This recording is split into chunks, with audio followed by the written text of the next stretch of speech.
નરેન્દ્ર મોદી જ્યારે યુએઈના પ્રવાસે છે ત્યારે મહત્વપૂર્ણ સમજૂતી થઈ છે। ભારત અને યુએઈ વચ્ચે વ્યૂહાત્મક ભાગીદારી માટે કરાર કરવામાં આવ્યો। પ્રધાનમંત્રી નરેન્દ્ર મોદી અને યુએઈના રાષ્ટ્રપતિ વચ્ચે આ કરાર થયો છે।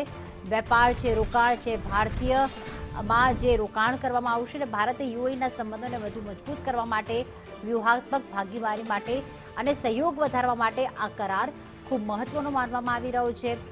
ભારતીય ડાયસ્પોરા કલ્યાણ ઉપર પણ અહીંયા ચર્ચા કરવામાં આવી।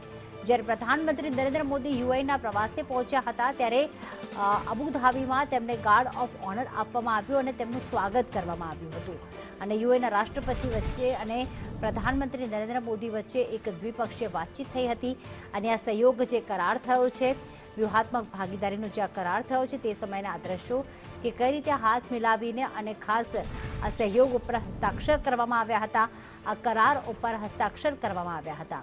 તો ભારત અને યુએઈ વચ્ચે હાલમાં મહત્વના કરાર થઈ રહ્યા છે। પીએમ મોદી જ્યારે યુએઈની મુલાકાતે છે ત્યારે યુએઈ વચ્ચે ઊર્જાના કરાર કરવામાં આવ્યા છે।